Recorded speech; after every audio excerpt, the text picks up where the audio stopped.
اپنی فحاشی اور بے حیائی کو روشن خیالی سمجھا، اور حضرت لوط علیہ السلام کے سمجھانے کے باوجود بھی گناہوں سے باز نہ آئے تو رب ذوالجلال نے قوم لوط کو بھی صفحہ ہستی سے مٹا دیا، اور اس انداز میں اس کا خاتمہ کیا کہ آج بھی وہ زمین جس زمین پر قوم لوط آباد تھی وہ ساری کائنات والوں کے لیے عبرت کا نشان ہے۔ قوم شعیب بھی جب اپنے نبی کی واضح و نصیحت کو خاطر میں نہ لائی اور یہ سمجھتی رہی کہ معیشت کے لیے جھوٹ بولنا ضروری ہے، کم تولنا ضروری ہے، خیانت ضروری ہے، جس طرح ہم بھی سمجھتے ہیں کہ آج کے دور میں بغیر جھوٹ کے تجارت ممکن نہیں ہے، بغیر بددیانتی کے ہم منافع حاصل نہیں کر سکتے۔ بعین ہی یہی صورت قوم شعیب کی تھی۔ اس قوم کے نبی نے اپنی قوم کو سمجھایا اور بتایا کہ معیشت اور نفع یہ تمہارے اختیار میں نہیں ہے۔ اگر تم اپنے خالق و بالق کی تعلیمات کو اختیار کرو گے تو تمہاری تجارت نفع مند ہوگی، لیکن اگر تم نے اپنے رب کی تعلیمات کو فراموش کیا اور اپنی مرضی سے معیشت کو چلانا چاہا، معیشت کو مضبوط کرنا چاہا، اپنے خود ساختہ طریقوں سے منافع حاصل کرنا چاہے، تو یہ تمہاری بربادی اور تباہی کا سبب بن جائے گی۔ جب اس قوم نے نبی کی تعلیمات کو فراموش کر دیا، قوم شعیب بھی تباہ و برباد کر دی گئی۔ قوم عاد اور قوم سمود جو سمجھتے تھے کہ ہم اس دنیا میں مضبوط ترین قوم ہیں،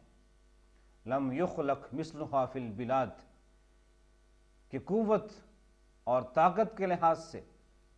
پوری دنیا میں ایسی قوم نہیں تھی، لیکن جب اس قوم نے بھی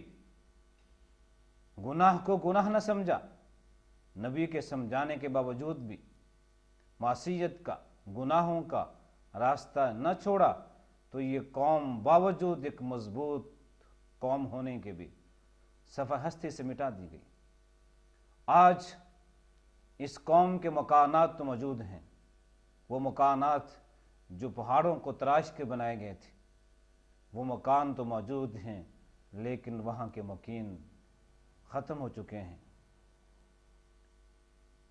تو جب بھی کوئی قوم ناقابل اصلاح ہو جائے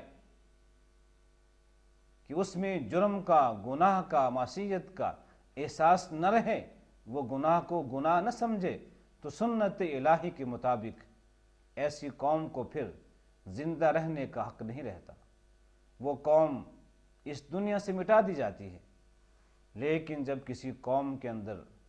اصلاح قبول کرنے کے جذبات موجود ہوں تو پھر بے شک اس میں ہزار خرابیاں ہوں، لیکن جب اس قوم میں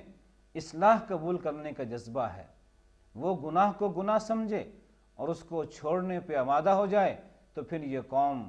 ہزار خرابیوں اور گناہوں کے باوجود بھی راہ راست پہ آ جاتی ہے۔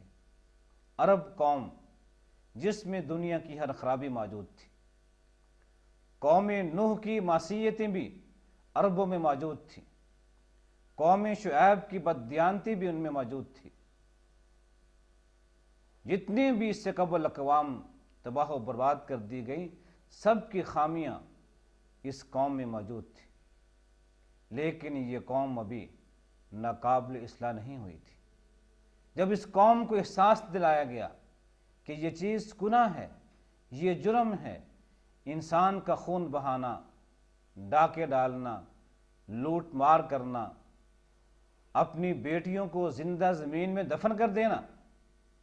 یہ گناہ ہے، یہ معصیت ہے، اور اس قوم نے اس گناہ کو گناہ سمجھا،